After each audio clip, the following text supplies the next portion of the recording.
Hey everybody, the other day I was driving my trusty old ALH 2000 Volkswagen Golf down the road, about 70 miles an hour, and she just cut off.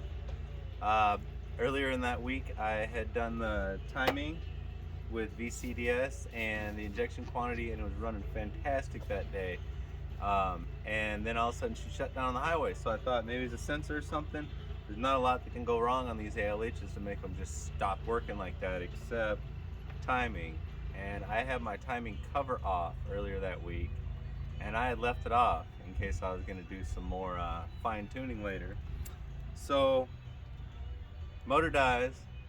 I pull over on the side of the highway. I look at my serpentine belt. It's shredded. My timing belt looked perfectly fine. I ended up getting towed home. Checked all my sensors, everything. Couldn't figure out what was wrong. Ended up getting towed home. Took a look at it, and I was out of time. I was about a tooth off on my cam, and I was about 7 teeth off on my injection pump. So I put it back to timing, put it back to top dead center, and got it on time. And I'm going to show y'all the procedure that ended up working for me on this.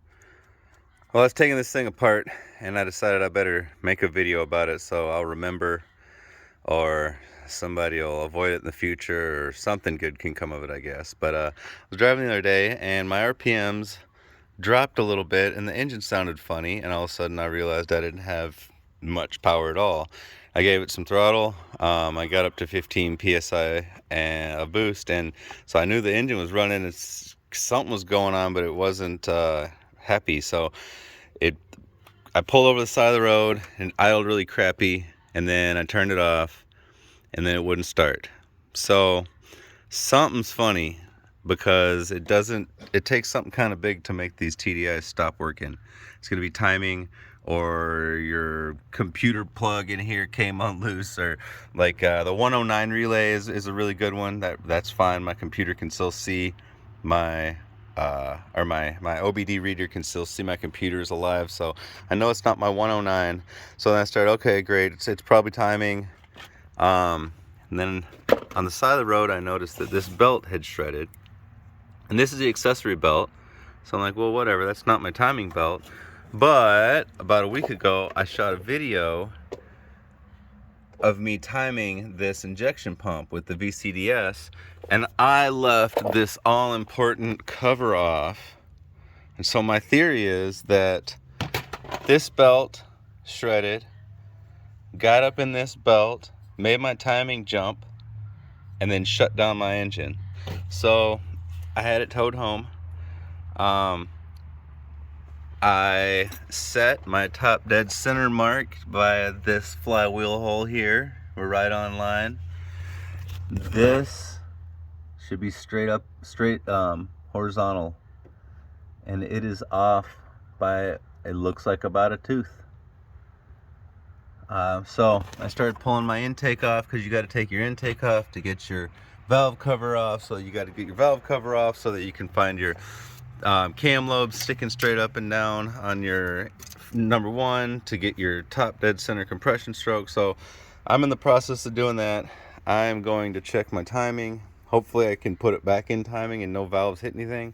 I didn't hear any mechanical noise going on, but I don't know. It's not the coolest thing in the world I've ever done, but my timing definitely jumped. I got all my teeth. All my pulleys are still tight. My tensioner's working properly. My idler roller bearings, it seems a little bit loose. It spins. But my other TDI does that as well. So hopefully it's just my timing is off enough to make it not run, and my valves never touch my piston. So we're going to keep on digging in and see what we find out.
Yeah, I've definitely confirmed that my timing has jumped quite a bit here. So on my cam,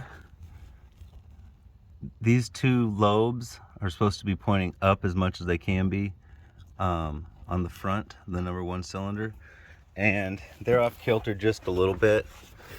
So I'm hoping that pistons never touched valves on this one. So it's kind of off just a little bit. I just got to correct it and get my timing tool to fit in there.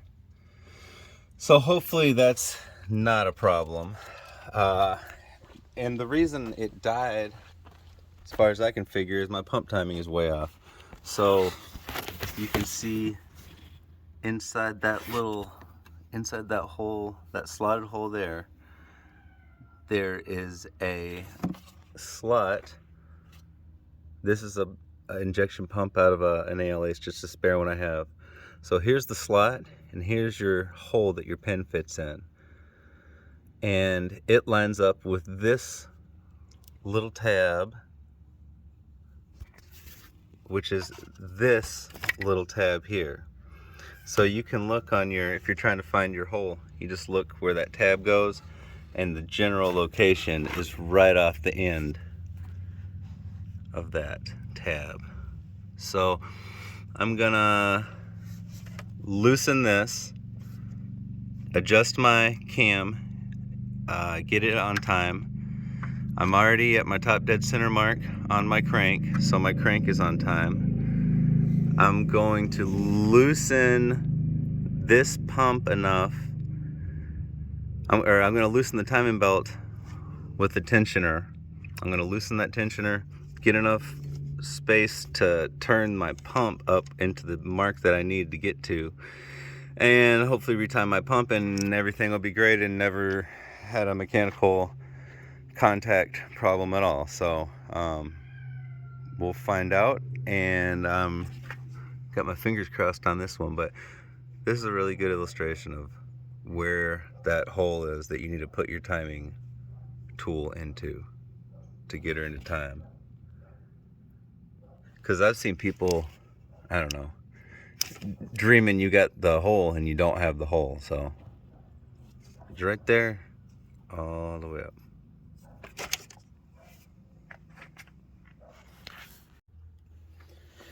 All right, this is where it gets real. I'll loosen this guy.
Well, I got it back together enough to do a test, and I guess I'm going to test it.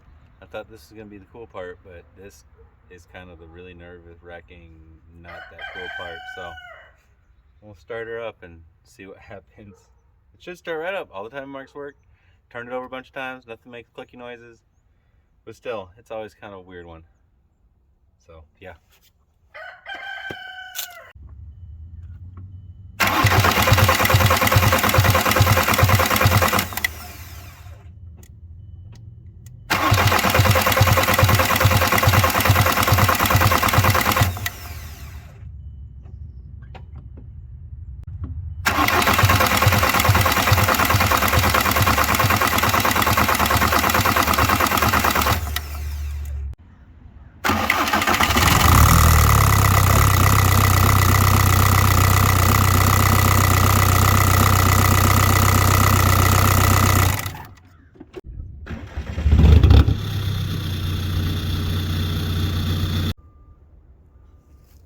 All right, it started.